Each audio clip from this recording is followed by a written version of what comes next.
Welcome to the Executive Leadership Series. Today's discussion is the 6 practices that separate the best leaders from the rest. For those that are joining us for the first time, the purpose of this online discussion is to have a forum for CEOs and business leaders to have valuable information and learn from the insight of other experts in this area.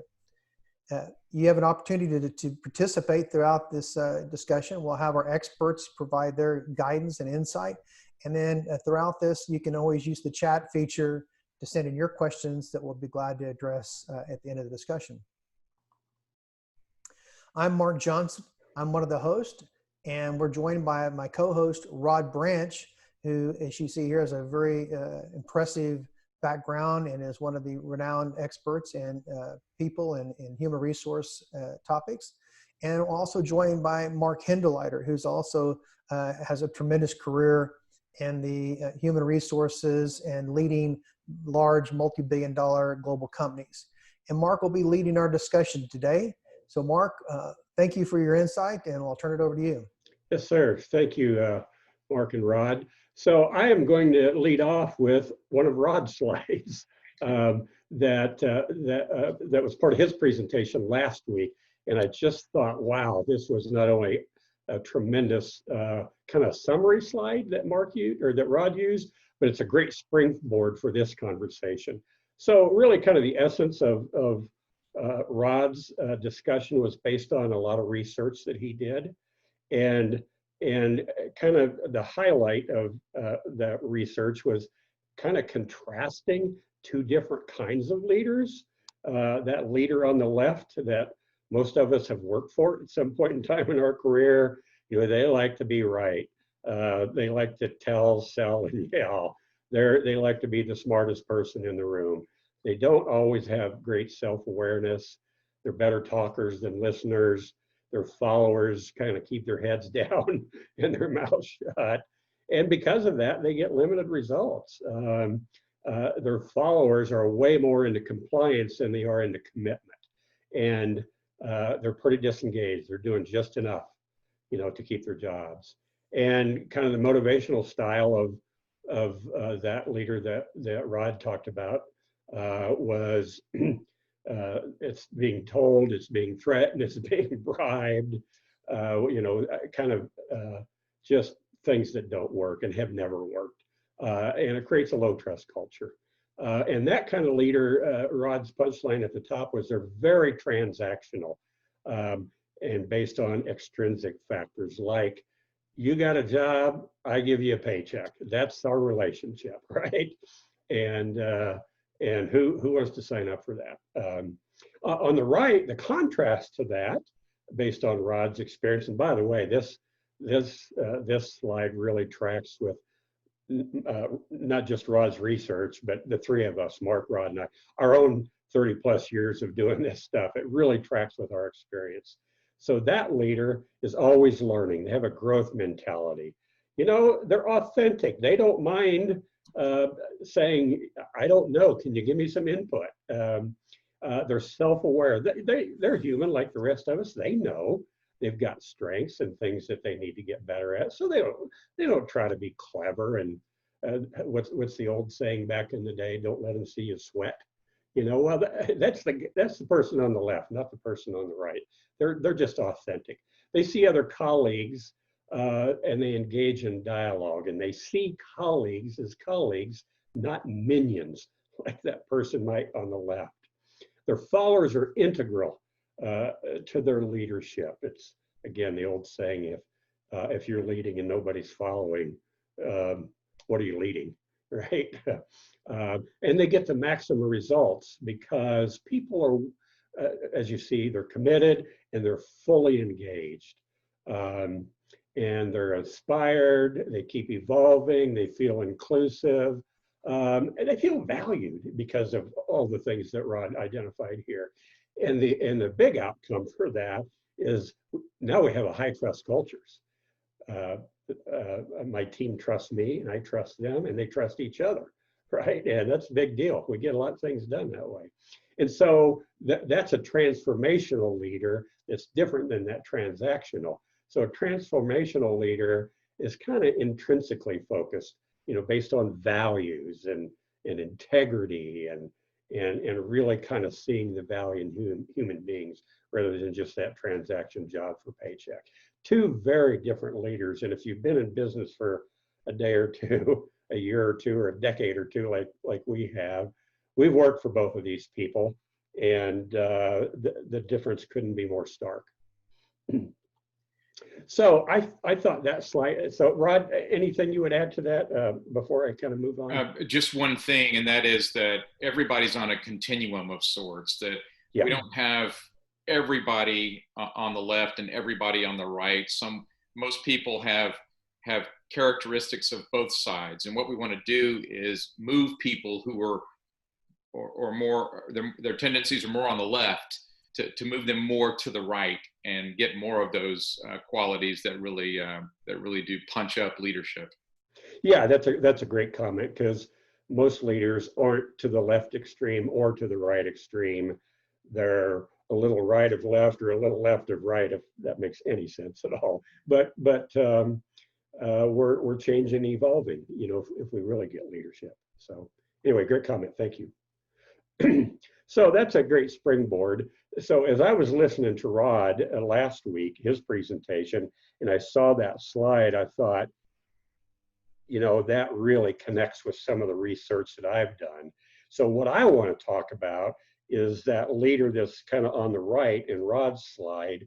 What is it that they do just behaviorally and kind of regular practices? So that was research that I did 12, 13 years ago.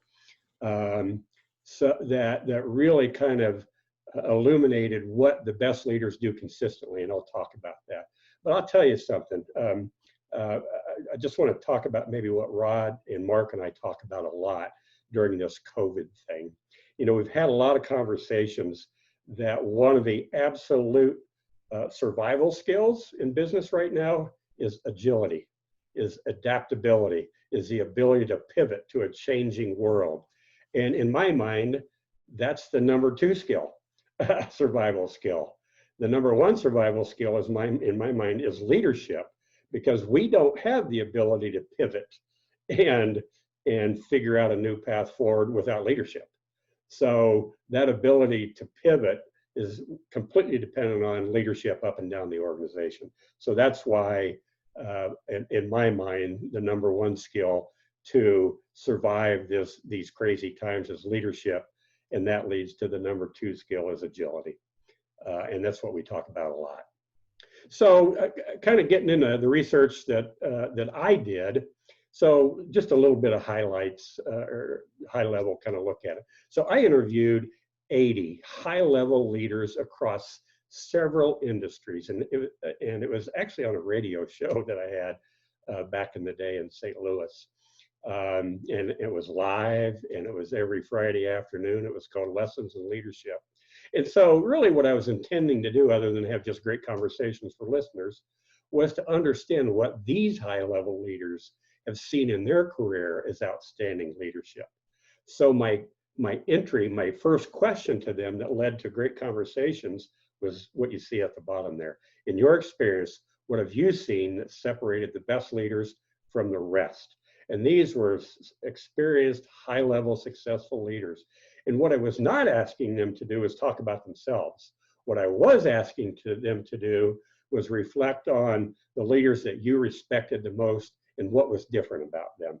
And that's what made for great conversations.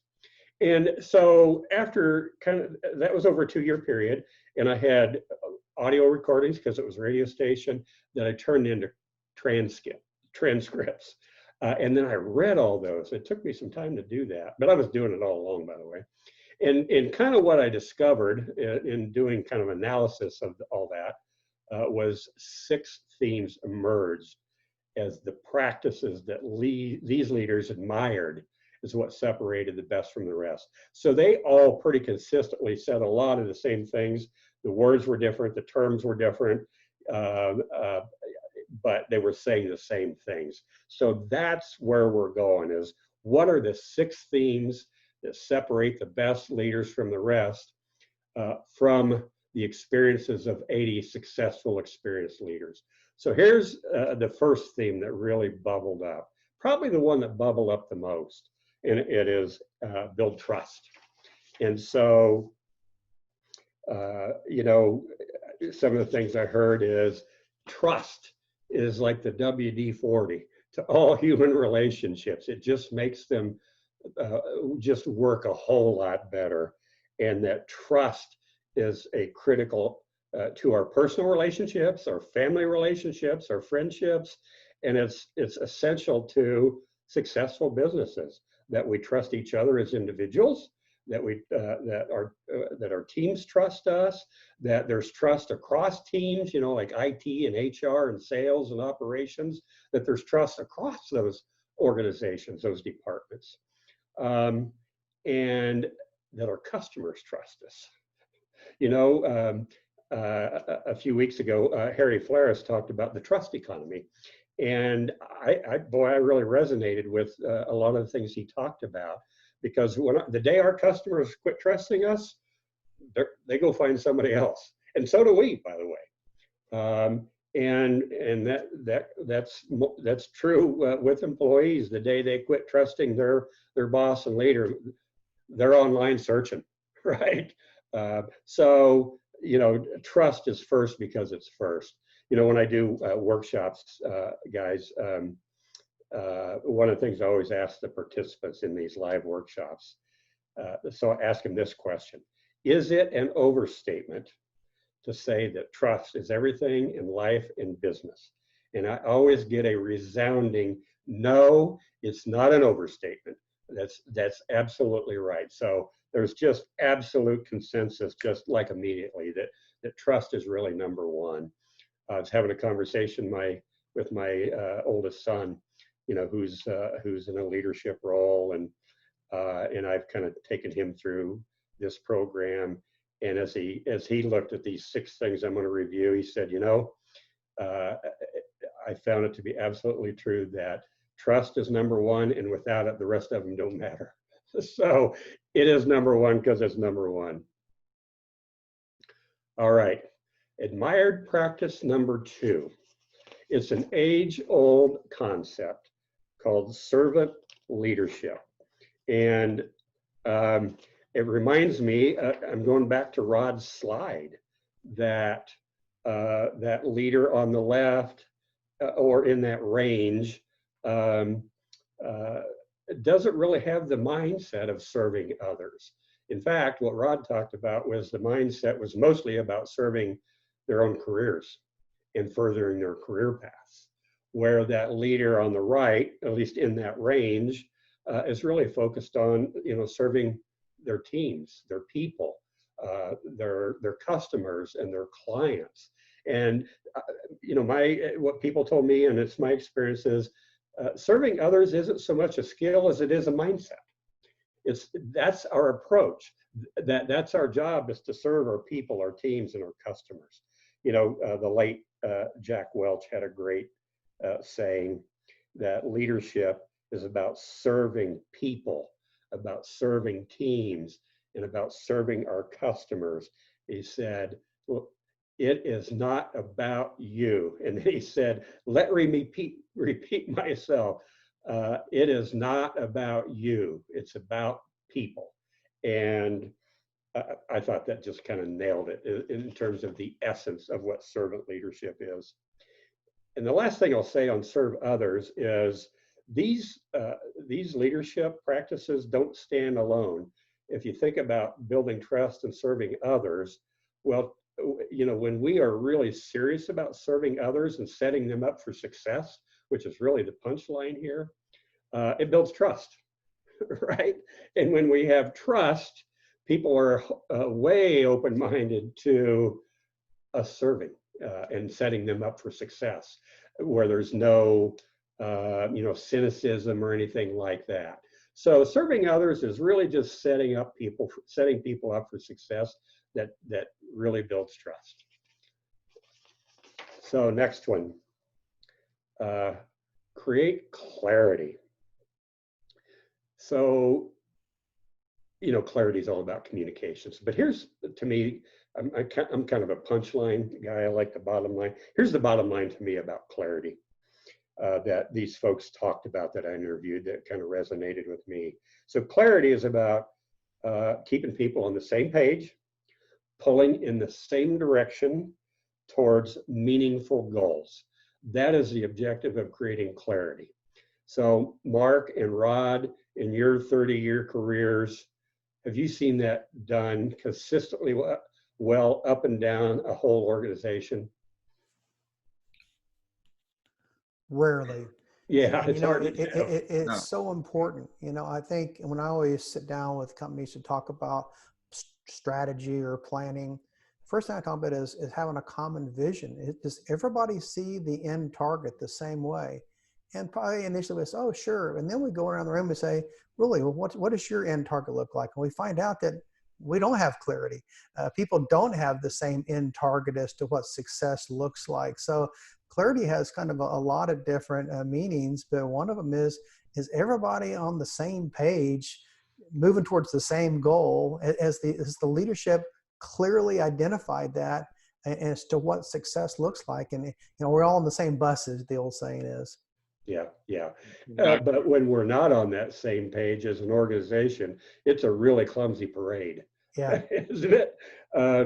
So one of the ways I talk about it in a workshop is think about what I call the clarity ladder, meaning up and down the organization. So at the top of the clarity ladder is kind of what you talked about, Mark. It's strategy, mission, vision, purpose of the organization that everybody needs to connect with. But when you work your way down, that somebody's running a change initiative or a project, there's got to be absolute clarity about the purpose, the scope, and everybody's responsibilities as it relates to that change initiative or project. I know you guys have a similar experience to me, that the business world is littered with failed change initiatives and failed project implementations. And one of those reasons, in my experience, is we didn't have clarity from the get-go.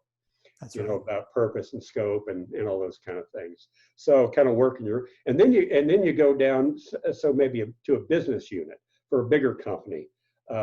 So they've got to have some clarity about what their objectives are under the umbrella as a division or a business unit under the umbrella of the enterprise. Mm-hmm. Work your way down to a department. Mark, you've run big IT departments, and Rod, you've done the same thing with HR functions and departments. We've got to have clarity on our teams about what's the purpose. Yeah. And how do we support what the organization needs from us, and what's and is there clarity? Here's where I've seen a lot of stumbling across functions.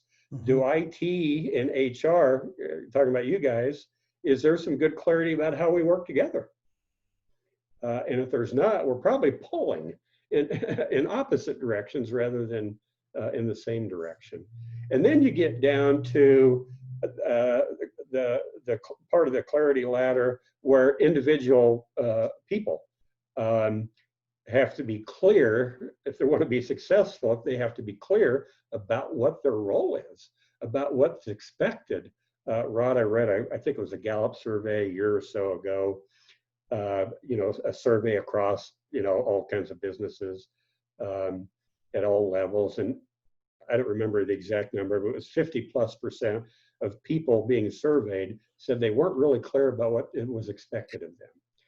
Man, without clarity about what I'm supposed to do, good luck, for me to being a peak performer. So that's kind of how I look at the clarity ladder. We have to create clarity at a whole lot of levels. And what one of my interviewees said was, look, clarity is one of the most important things we do to keep people on the same page. It's also the hardest thing we do. Because right now we're dealing with some this corporate social justice thing. That's what it's been named, and they're referring to some of these efforts that sort of speak to social responsibility from corporate. There is a connection here. Just hang with me for a second. Um, they're calling them vanity projects. So when you get to creating clarity, when you start talking about values, if the leadership team is not exhibiting those values, those behaviors, and modeling the behavior they want for the rest of the organization, it muddies the water on how people are supposed to behave down structure. And if you've got initiatives out there that I'm going to go clean up this neighborhood and then claim that, you know, we're helping the underprivileged in the country, and you do it one afternoon, one time a year, they're calling those vanity projects, and you're doing it to make yourself feel better, not to really make an impact. So I think that clarity thing is a really deep conversation. It really is, but without a meaningful purpose, clarity kind of doesn't really matter, does it? Whatever that initiative is. That's right. Unless people buy into, yeah, this is really an important initiative. So what if I'm clear about it? I don't really believe in it. So absolutely right. You know, clarity, here's the thing about it, is there's got to be purpose behind it. And it's an everyday job, because when I was communicating to my team last week about priorities and expectations, and what I wanted them to be clear about, it changed. You know, the company sent down a new priority, and so we're pivoting. So that's why clarity is an everyday job. And the test isn't that I communicated with clarity. The test is, did my team get what I was talking about? And did I get feedback from them so that we're on the same page? So big deal. There are a few really good books about talking about clarity as an absolute strategic advantage over the competition. And I think that's true for all of these, by the way. So admired practice number 4, work with passion. You know, we know what that looks like. You know, it shows up a little differently because people have different personalities, but passion is where we're all in. You know, our best people are all in. And so, you know, passion is what gives us energy. And passion is what gives us energy to survive the tough times, by the way, because tough times like this can result in a lot of beatdowns and disappointment, right? Just because the world changed and we're trying to figure it out. So having passion about what we're doing and why it matters really helps us thrive, but also survive. So a couple quick stories about passion. One of the women that I interviewed as part of this group of 80, at the point in time when I interviewed her, her company was 5 or 6 years old, and it started out as a catalog company that she started from scratch. And 5 years later, she was like 100 million in sales from nothing in 5 years. So she was really building something. And then at that point in time, they were just pivoting. She was expanding to retail stores. Soft Surroundings is the name of the company. It's a specialty retail for women. And now they've got like 80 stores, and it's a great company. And so I asked the founder, I said, okay, what's your secret sauce? Because this is pretty extraordinary success in a pretty short period of time. He said, I don't think we have any magic, but if we have a secret sauce, it's passion.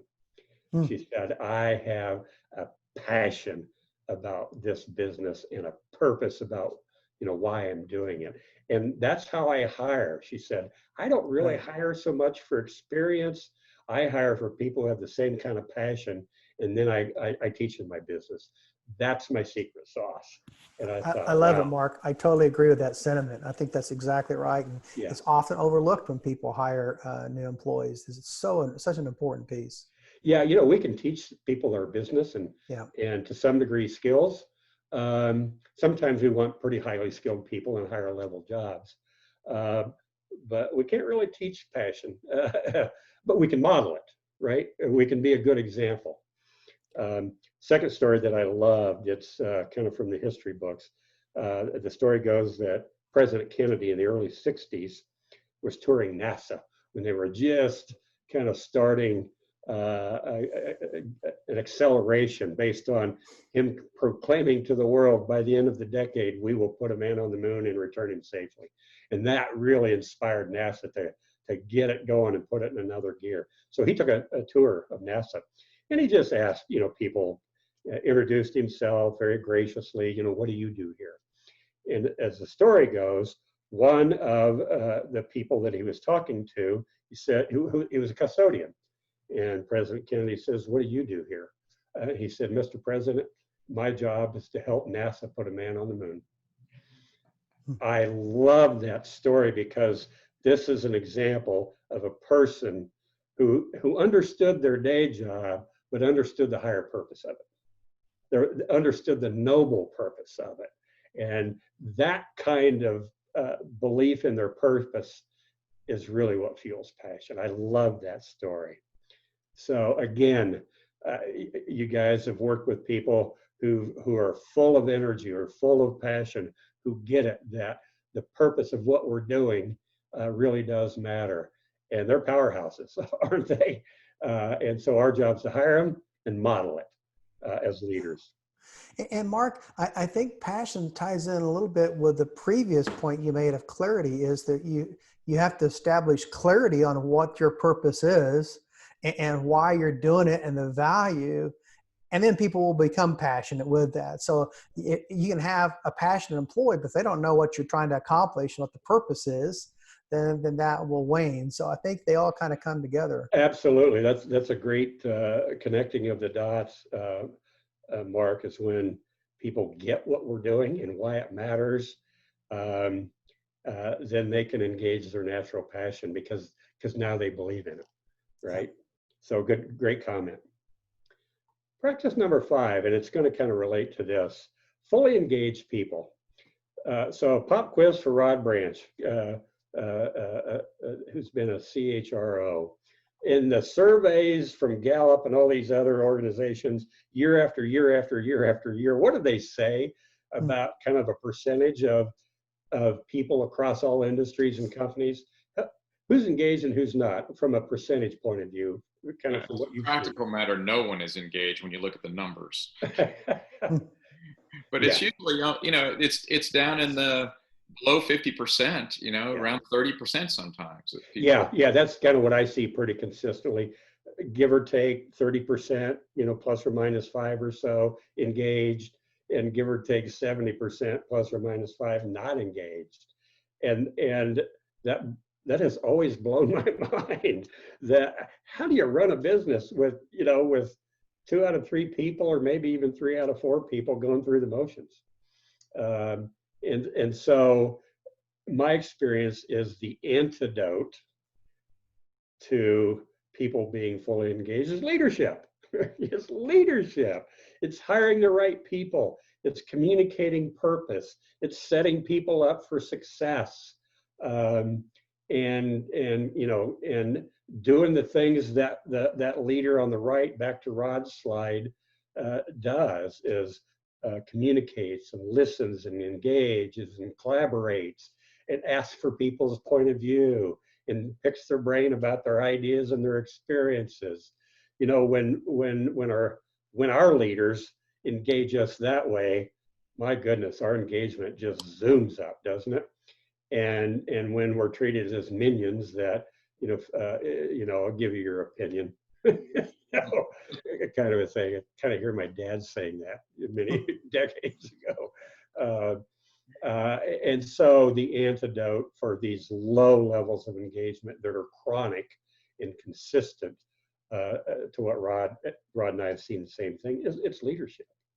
But here's the thing about and it's doing these 6 things and evolving to that leader that Rod talked about. But here's a curveball.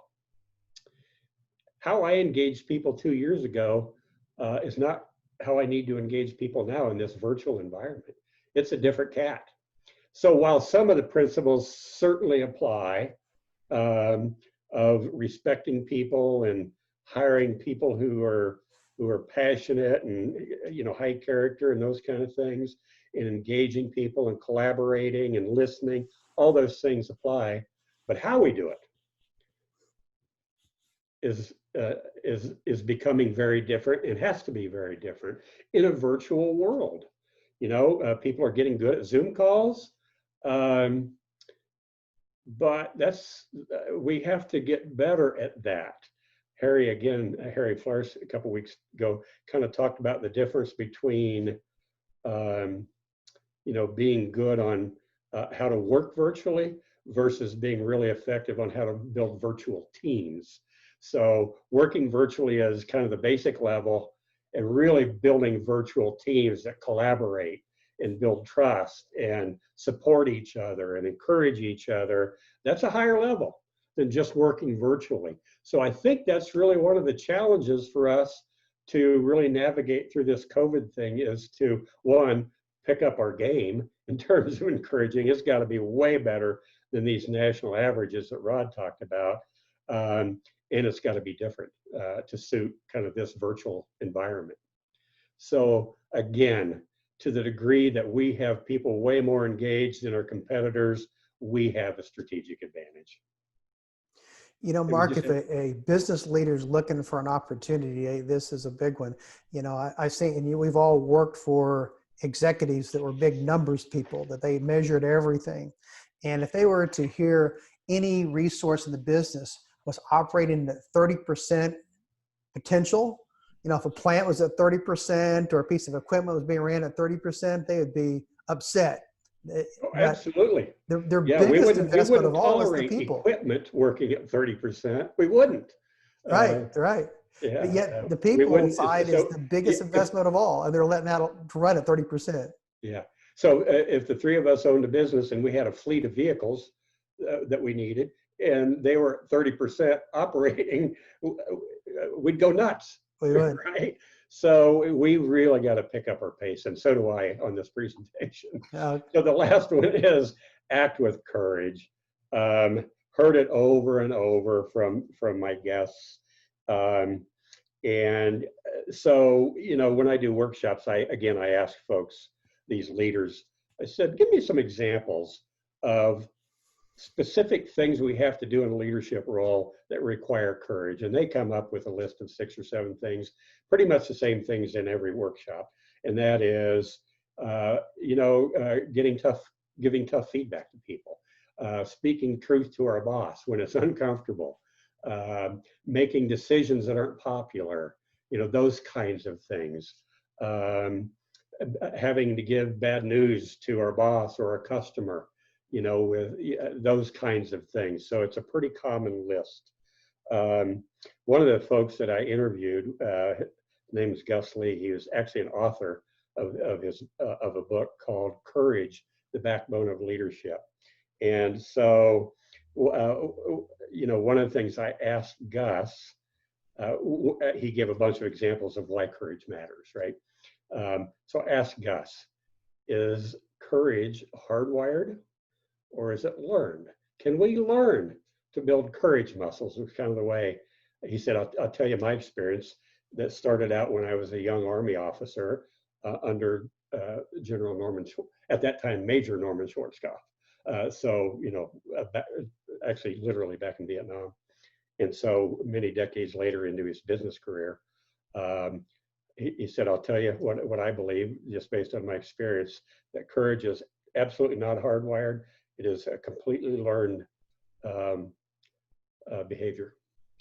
And it resonated with me because I remembered early in my management career when I was a new manager, I didn't like giving tough feedback. I didn't like having hard conversations. I wanted everybody to like me.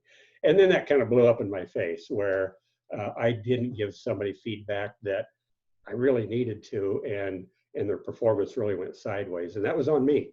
And so I made a commitment to myself that I will build some courage muscles and start giving honest feedback, balanced, but the great feedback that people deserve to hear, and the improvement type feedback that people need to hear. So that resonated with me, that we can build courage muscles. So those are the 6 practices. And you know, after I kind of listened to all these transcripts and came up with these 6 practices, I wanted to validate them in my own experience. So here's how I validated it just from my own mind. I went back into the corporate world as the head of HR, and I committed to 1 year of developing these 6 things. I found as I looked at them that I've got some skills in all of them, but I've got room for improvement in every one of them. And so I committed to doing that. And after a year, what I really kind of realized was that year I developed my leadership skills more than probably the previous 10 years. So it was really validated in my mind, and I ended up putting a workshop together to, based on these practices that I've literally delivered on 4 continents. So here's the dirty little secret that I suspect Rod will resonate with. That I learned, again, from the School of Hard Knocks. I did a lot of these workshops, and I realized that what I was teaching was not transferring into behaviors. And so the dirty little secret is training by itself doesn't usually translate into doing things differently. Here's what does work: a blended approach. Training is absolutely essential, but when I'm trained on something, I have to practice it. I can't just watch a golf video and get better. I've got to practice, and I've got to keep refining and getting better. I need feedback as to how I'm doing. And really the thing that I've found that pulls it all together is just some good coaching. That can come from a boss who's a good coach. It can come from a third party coach like Rod and I would do. So that's the dirty little secret. It's really a blended approach. So here's the punchline: leadership matters to surviving and thriving, and it's leadership that will give the companies the ability to be agile and aligned. So for the listeners, the other punchline is your leadership matters. Don't ever lose sight of that. So just kind of short on time, but I'll leave it open to either you guys or anybody who wants to jump in there with a comment or a question. Well, I think those are great summary items to what I did last week, and it really does punch up the crisp things that people need to get better at and to go do. And I really like the slide talking about the practicing and maybe even having that accountability partner out there that says, hey, you asked me to tell you when I saw you doing these things that you were trying to improve on, and I happened to see you, and I'm only telling you because you asked me. Yeah. Without that, the raw training just falls flat. Yeah, absolutely. And that is what you just said is absolutely part of my coaching practice, is figuring out what to work on, with my client. That could be a strength that they want to leverage, and it could be something that they need to get better at that matters, in their life and in their career. And then I always ask them, who are 2 or 3 people that you trust to give you honest feedback? 1, because they're straight shooters, and 2, they care about you. So that's always a part of my coaching approach. Yeah, excellent. All right, anybody else, comment or question? All right, so last slide. As always, if you heard this and want a copy, reach out to any one of the 3 of us. Here's your contact information, or you can do it on LinkedIn, because we all 3 have a pretty good presence on LinkedIn. And the same thing about kind of past episodes. Mark Johnson's done a great job of putting those up on YouTube, and we'd be happy to share all of those or any one of those that look relevant to you. So anyway, that's my story, and I'm sticking to it, guys. Thank you, Mark. Great discussion. Great job, Mark. Thank you. Have a great week. Y'all have a good day. Thank you.